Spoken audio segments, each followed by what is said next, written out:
Oi, meu povo querido do canal Pernambucando por aí. Se armei uma rede de conversa arretada aqui, desejo que ela alcance os ouvidos mais atentos do nosso chão. Eu vos saúdo com cheiro de café quente e terra de barro molhado. Aquele cheiro que diz: quem planta fé no peito, colhe juízo e esperança. Hoje venho versar sobre um tema que virou espelho de nossas contradições nacionais: o Lampião ícone, aquele virgulino que virou lenda e às vezes musa popular. E a verdade sobre Lampião, que parece entrar redemoinho no coração dos que amam e dos que temem, é assunto suficiente para abrir esta crônica cheia de prosa, humor e crítica. Começo com um causinho. Minha avó Maria das Dores, que era mulher de sabedoria rústica, disse uma vez: se Lampião voltasse hoje, ia achar que sertão virou feira de vaidade, ia querer aquela selfie de cavalo com flamingos virtuais e acabar virando meme do gringo. Pois sim, nossa cultura vende mitos e esquece a raiz, e é sobre isso que vamos conversar. Este texto é como rapadura feita no engenho. Tem doçura, mas também resistência.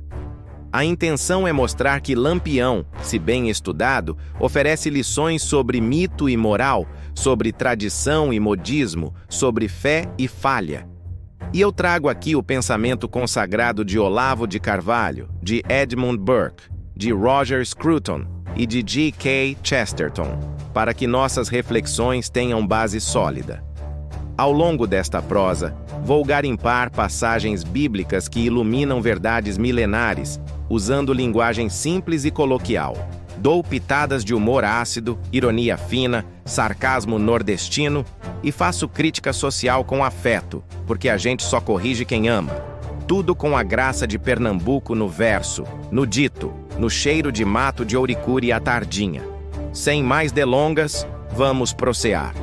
Eu começo dizendo que no sertão da modernidade, Lampião se tornou figura polissêmica, herói popular para uns, marginal violento para outros e produto midiático para muitos.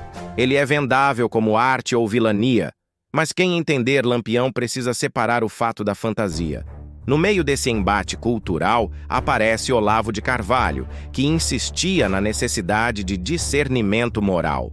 Olavo dizia que vivemos na civilização do espetáculo, onde se confunde revolta com virtude, e se idolatra quem questiona a autoridade mediante violência. Ele defendia a sabedoria cristã como antídoto: Bíblia aberta, oração no lar, estudo de clássicos, comunidade familiar. Olavo alertava: não transforme crises em mitos, estude o caráter, não meramente o discurso. Daí entra Edmund Burke, o pensamento conservador como defesa da tradição, da decência histórica. Burke ensinava que a sociedade é organismo vivo e que romper abruptamente com costumes antigos gera caos. Se Lampião foi fruto de séculos de injustiça social, não por isso se deveria idolatrar a violência que ele praticou. A propriedade privada, a família, a hierarquia moral e o trabalho honesto são os pilares que sustentam uma comunidade. Esses valores não podem ser solapados pela romantização da anarquia. Roger Scruton, por sua vez, ensinava que a cultura é algo que dá sentido à vida coletiva. A verdadeira identidade nordestina não se baseia em comícios de gritarias ou em documentários de glamour do crime. Baseia-se na fé na música de rabeca e sanfona, na literatura de cordel e na sabedoria de viver com pouco e rezar muito. Scruton falava da educação que forma caráter, não apenas técnica ou entretenimento. E G.K. Chesterton via o mundo com aquele humor afiado. Ele escreveria que, ao trocar o cangaceiro por um ícone digital, perdemos a bússola moral. Sacrificamos o sentido do sagrado ao nos encantar com a revolta vazia. Chesterton lembraria: ninguém defende o pecado, a não ser quem se recusa a obedecer à lei moral inscrita no coração humano. E ele, que era homem de fé, apontaria para passagens como: a verdade vos libertará e não te glores no homem, mas glorie-te naquele que se gloria no Senhor. Agora eu entro nos causos. Causo primeiro: Conta-se de um cabra lá de Bodocó que construiu um fogão a lenha juntando restos de metal e tijolo velho. Ele dizia: "Não foi por rebeldia, foi por necessidade. Lampião mandou tomar serra, mas eu só quis cozinhar mesa de comer com os filhos." Esse caos mostra que o criativo popular é resistência pura. Mas a resistência não se faz à bala. Se faz a coragem de criar com o que se tem e agradecer com quem se tem. Causo segundo. Tinha uma sanfoneira da roça que tocava assum preto, com tal sentimento que alguns diziam que via a sombra de Virgulino dançando nos dedos dela. Mas a sanfoneira própria, de alma, sempre lembrava que o sertão é construção de alma, não idealização de bandidagem. Ela dizia: "Eu canto o cangaço para lembrar que nem tudo era beleza, muitos sofreram." Causo terceiro, um professor da rede pública no Recife que quis formar debate com os alunos. Lampião foi justiceiro ou bandido? Ele pediu que discutissem sobre moral, desigualdade e utopia. Foi clamoroso. Alguns alunos defenderam o homem de chapéu de couro, alegando sua luta contra os coronéis. Outros apontaram que ele saqueava, sequestrava, matava. O debate virou desempenho de ideias. E a conclusão? A turma entendeu que estudar história é disciplinar o pensamento, não alimentar heróis de papel. Em cada causo aparece o humor ácido e a poesia do sertão. O mandacaru florido à tardezinha, a fumaça do café derramando sobre mesa de madeira cirandada pelo vento, o canto da sanfona no terreiro ao luar. Esses detalhes são lirismo popular, beleza nas pequenas coisas, e servem para lembrar que nem tudo pode ser reduzido a mito ou moeda de mídia. Há resistência na simplicidade do viver. Entre os causos, teço reflexões filosóficas com cheiro de barro e pólvora. Olavo nos alerta contra relativismo moral. Burke ensina que tradição é bússola. Scruton diz que cultura dá sentido. E Chesterton, que fé é firmeza e humor é armadura contra o absolutismo ímpio. Uso passagens bíblicas com linguagem sertaneja. Episódio do Jardim do Éden. A queda revela que pecado é entrar no mundo achando que tudo se resolve com força. História de Jó.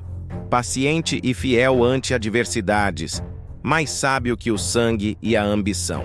Salmos de arrependimento, onde o homem humilde baixa o olhar diante do Criador. A Bíblia ensina que a redenção não vem da glória do crime, mas da contrição do coração.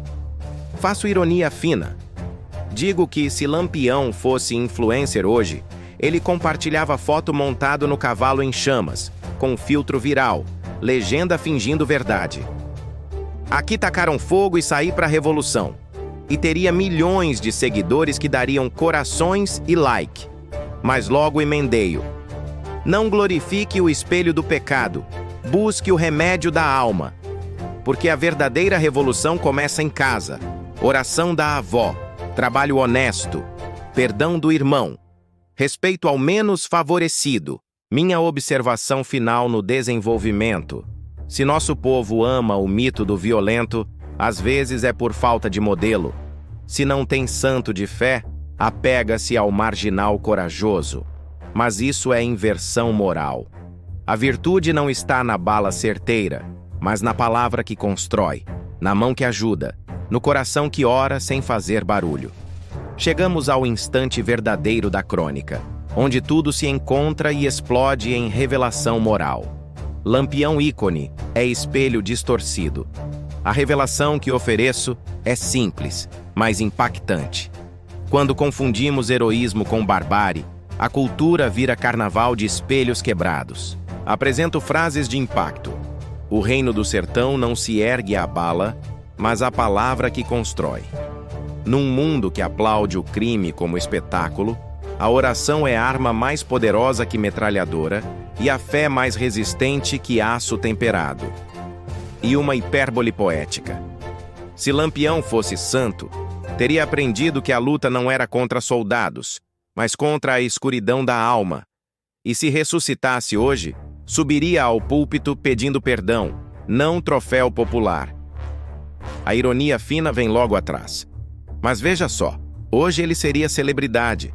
Venderia biografia, documentário, jogo digital, tudo o mercado do espetáculo que glorifica o pecado como arte.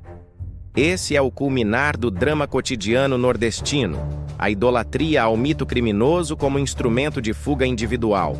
Em vez de cobrar responsabilidade do Estado, vira-se herói de rede. Em vez de rezar, tira selfie. Em vez de plantar, incendeia a esperança do outro. Conclusão. E agora, meu amigo, minha amiga, a moral desta história vem bem clara. O povo nordestino merece mais do que lendas fabricadas por mesuras midiáticas ou pela nostalgia romântica. Merece cultura enraizada, fé genuína e valores sólidos. Se vamos falar de Lampião, que façamo-lo como quem estuda uma doença para curar, não como quem admira um vírus. Conclamo. Resgatem a Bíblia como fonte de verdade. Estudem Olavo de Carvalho, Burke, Scruton e Chesterton como professores do bom senso conservador. Preservem nossa cultura popular de Pernambuco com dignidade e não negociem valores por narrativa barata. E te faço a pergunta que ecoa mais forte que bala perdida na madrugada. Qual mito você está seguindo? O herói violento ou o servente humilde que trabalha, ora e ama o próximo? Porque verdade seja dita, a verdadeira virtude não se mostra na violência, mas na capacidade de amar, perdoar, construir e cuidar. A verdadeira revolução começa no interior, na oração coletiva, no ato de estender a mão ao irmão. Muito obrigado por terem ficado comigo até aqui. Quero saber, você concorda que Lampião deve ser estudado como lição e advertência, e não como emblema de glória? Deixe aqui nos comentários a sua opinião, o seu causo ou sua própria reflexão. E claro, não deixe de curtir, compartilhar e se inscrever no canal Pernambucando por Aí, para mais crônicas nordestinas com pensamento conservador e crítica social afiada. Até o próximo vídeo. Pernambucando por Aí.